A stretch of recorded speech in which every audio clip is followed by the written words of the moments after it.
Caracas, Venezuela, September 30th, 2025.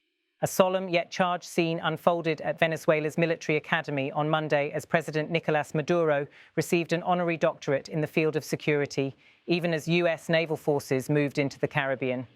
The ceremony held in the Academy's Grand Auditorium was both ceremonial and deeply political, signaling defiance amid renewed tensions between Caracas and Washington. The event began with formality befitting the country's armed forces.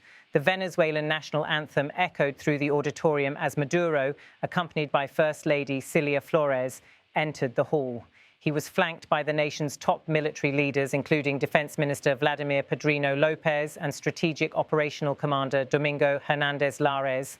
Maduro stood with his hands folded as the anthem played. Moments later, the defense minister and the commander stepped forward to bestow the honorary doctorate in the field of security upon the president, draping the ceremonial sash over his shoulders in front of the gathered officials and cadets.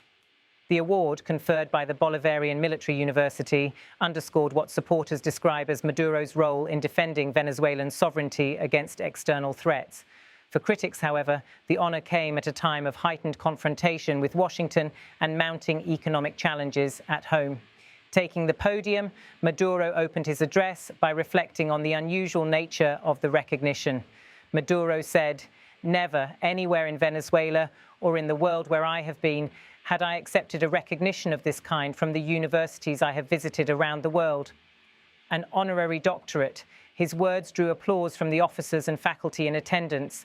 The statement underscored that this was the first time the Venezuelan leader had accepted such an academic honor, despite opportunities elsewhere. Maduro explained that he agreed to receive this title because it came from the military institution that, in his view, embodies the country's defense and sovereignty.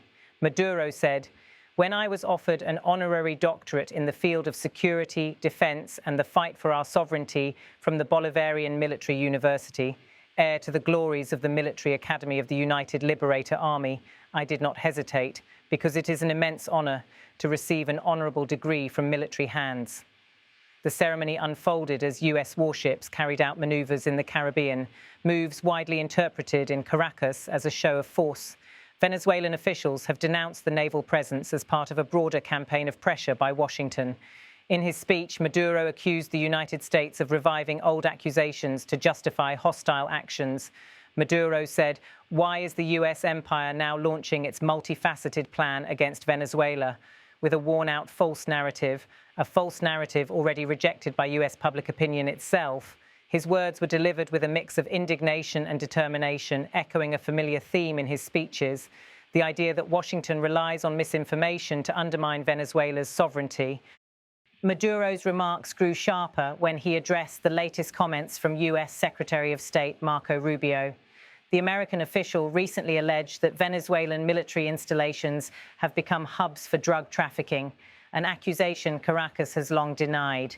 Standing before the rows of cadets, Maduro delivered a forceful rejection. Maduro said U.S. Secretary of State Marco Rubio, with his indecency and so-called morality, has said that Venezuelan military bases are the epicenter of drug trafficking. As the constitutional commander-in-chief of the Bolivarian National Armed Forces, I reject and repudiate Marco Rubio's statements. The remark drew a standing ovation from the front rows of military officers. Maduro framed the allegation as part of a broader campaign to discredit the country's armed forces and leadership. Maduro's tone throughout the ceremony blended solemnity with combative rhetoric. His repeated references to the fight for sovereignty and rejection of false narratives were aimed at both domestic and international audiences. For Venezuelans, they reinforced the image of a leader standing firm against foreign pressure. For critics abroad, they reflected a familiar narrative that blames external actors for the country's woes. The honorary doctorate served as a symbolic moment to highlight that struggle.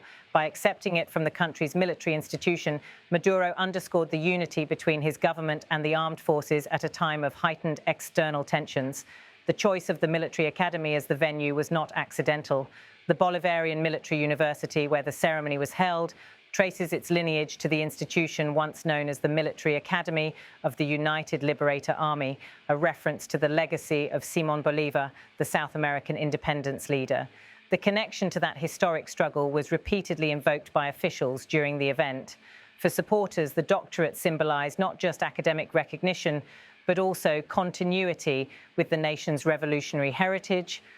Government media framed the event as honouring a president who has defended Venezuela's sovereignty amid international sanctions and political isolation. Beyond the ceremonial aspects, the timing of the award highlighted the geopolitical pressures facing Venezuela. The deployment of US warships in the Caribbean has raised fears in Caracas of potential escalation, while Washington says the move is part of a broader anti-narcotics and regional security mission. Venezuelan officials portray it as a threat to their sovereignty. The exchange of accusations between Caracas and Washington has further strained already fragile relations. The United States has long criticized Maduro's government over its human rights record and has supported opposition figures challenging his rule. Venezuela, in turn, accuses the US of fomenting unrest and attempting to control the country's oil resources. As the ceremony drew to a close, Maduro returned to a theme that has defined much of his political career: the importance of unity between the civilian government and the military in defending the nation. He thanked the officers, cadets and educators present, emphasizing that the award was not just personal recognition, but a tribute to Venezuela's armed forces. He urged continued vigilance against what he described as external interference. Although no new policy announcements were made, the event served as a stage for Maduro to project resolve in the face of international scrutiny. For Venezuelans watching on state television, the ceremony was presented as evidence of the government's determination to resist outside pressure. The sight of the president receiving a military honor against the backdrop of US naval activity resonated with supporters who view the standoff as a matter of national dignity. Internationally, the event may deepen existing divisions. Countries critical of Maduro's government are unlikely to be swayed by the symbolism of the honorary degree. Yet for allies and domestic supporters, the moment reinforced a narrative of resistance and sovereignty that has been central to the administration's messaging. The carefully staged ceremony and Maduro's defiant tone underscore how symbolic events can carry strategic political weight. By positioning himself alongside the country's military leadership at a time of renewed external pressure, Maduro sought to project unity and resilience. His statements, particularly the direct rejection of US accusations, will likely feature prominently in Venezuela's domestic political discourse and in its tense dialogue with Washington. Presidente constitucional de la República Bolivariana de Venezuela, comandante en jefe de la Fuerza Armada Nacional, el ciudadano general en jefe, Vladimir Padrino López, vicepresidentes, integrantes del Estado Mayor Superior de la Fuerza Armada Nacional Bolivariana. El general en jefe y ministro del Poder Popular para la Defensa, Vladimir Padrino López, coloca esta toga al comandante en jefe de la Fuerza Armada Nacional de Venezuela. Jefe Domingo Antonio Hernández Lares, comandante estratégico operacional de la Fuerza, para identificar a los hombres humanistas y estudiosos. Su color rojo frente al amor a la patria y a la pasión de los logros obtenidos.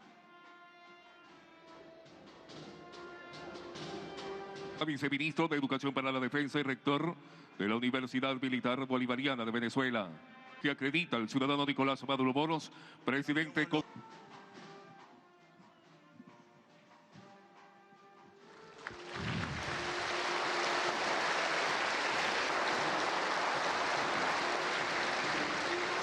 Defensa de la Nación, que ha sido entregado por la Universidad. Mi comandante jefe, recibe usted este diploma que acredita como...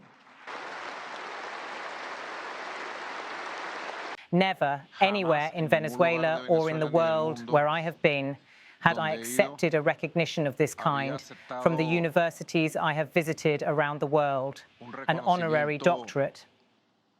De estas características de las universidades del mundo que he visitado, un doctorado honoris causa.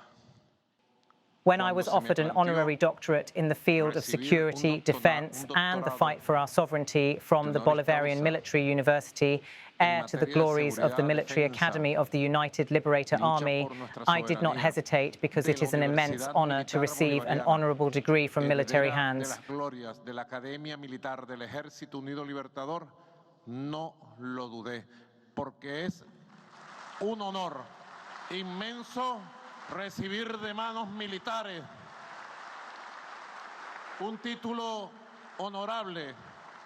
Why is the US empire now launching its multifaceted plan against Venezuela with a worn-out false narrative, a false narrative already rejected by US public opinion itself? Con una falsa narrativa desgastada. Una falsa narrativa ya rechazada por la propia opinión pública estadounidense. US Secretary of State Marco Rubio, with his indecency and so-called morality, has said that Venezuelan military bases are the epicenter of drug trafficking. As the constitutional commander-in-chief of the Bolivarian National Armed Forces, I reject and repudiate Marco Rubio's statements. Rechazo y repudio las expresiones de Marco Rubio y